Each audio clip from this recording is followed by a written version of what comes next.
Merci Monsieur le Président. Madame la Ministre, à mon tour de vous féliciter pour votre grande polyvalence. Je regrette vraiment l'absence de Madame la Ministre de la Santé pour répondre à une question qui est quand même assez précise. 12 000 médecins généralistes en France sont maîtres de stage. Ils sont d'une utilité majeure pour former des jeunes médecins, en particulier dans les territoires où le manque de professionnels de santé est criant. Depuis l'adoption du principe d'une 4e année d'internat en médecine générale, mise en œuvre en cette rentrée universitaire, le nombre de médecins généralistes maîtres de stage doit mécaniquement augmenter. Les médecins généralistes maîtres de stage s'inquiètent toutefois de ce que l'Agence nationale du développement professionnel continu réduise le nombre des possibilités de formation et qu'à ce titre, de moins en moins de médecins puissent être maîtres de stage. Dans un rapport conjoint de l'IGAS et de l'IGER qui a été remis à votre ministère et à celui de la recherche au printemps dernier, la 13e préconisation est, je cite, « promouvoir la maîtrise de stage universitaire en maintenant autant que de besoin sa formation hors quota lorsqu'elle est indemnisée par l'Agence nationale du développement professionnel continu ». Les médecins généralistes maîtres de stage demeurent inquiets sur le nombre de formations et le volume horaire dédié. Quelles sont, Madame la Ministre, les dispositions que vous comptez prendre pour à la fois augmenter de manière significative l'accès aux formations de maîtrise de stage des médecins généralistes et rassurer ces derniers quant à votre stratégie de développer le nombre de médecins, notamment dans les territoires où l'on a besoin d'eux? Merci Monsieur le Président, Madame la Ministre. Malgré les modifications successives de la loi NOTRe, les modalités de transfert au 1er janvier 2026 des compétences eau et assainissement aux intercommunalités restent problématiques pour nombre de communes et de communautés de communes. Soyons clairs, les élus ne contestent pas la mutualisation, mais seulement l'obligation de transfert. D'ailleurs, ils n'ont pas attendu la contrainte législative pour mettre en place des mutualisations choisies sur la base des difficultés qu'ils rencontrent dans la gestion de l'eau ou de la configuration et des besoins de leur territoire. Beaucoup de communes rurales se sont déjà organisées en syndicats sur des bassins versants ou en proximité avec les communes voisines pour partager les ressources en eau ou mutualiser les réseaux d'alimentation ou de traitement. Le 30 mars dernier, les annonces du président de la République dans le cadre de la présentation du plan eau ont laissé les élus dans le flou. Ils sont en attente de précisions pratiques concernant, je cite, les bonnes solutions de mutualisation et le modèle pluriel différencié qui repose sur l'intelligence des élus de terrain et de la diversité du territoire.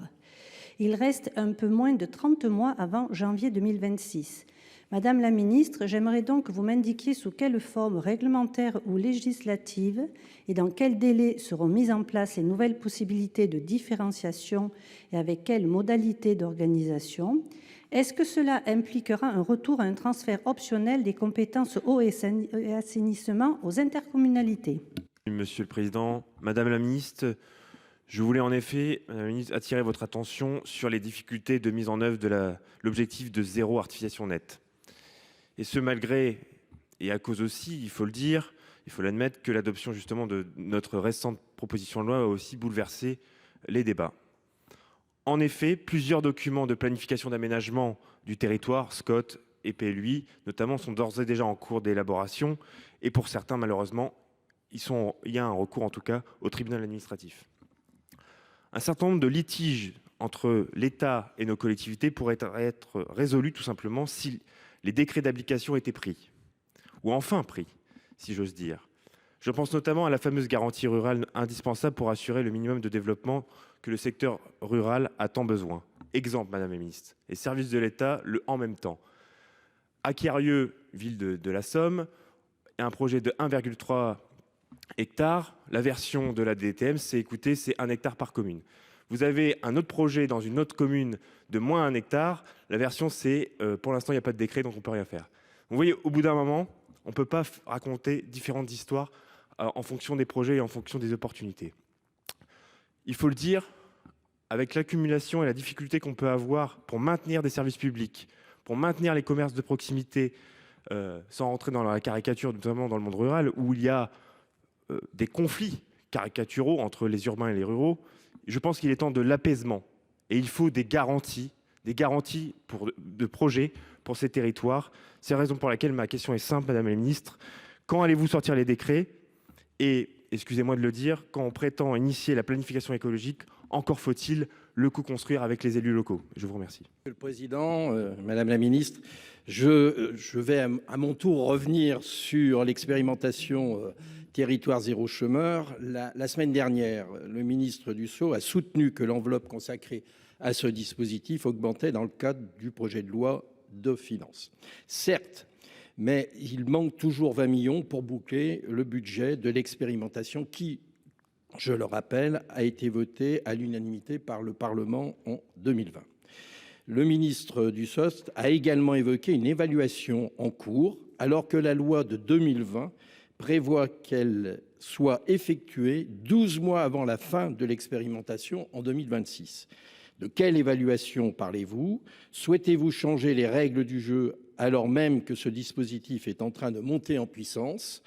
En habilitant de nouveaux territoires, le gouvernement s'engage à soutenir leur trajectoire d'embauche, alors que l'Europe vient d'annoncer une enveloppe de 23 millions d'euros pour soutenir les pays membres désireux de répliquer l'expérimentation française.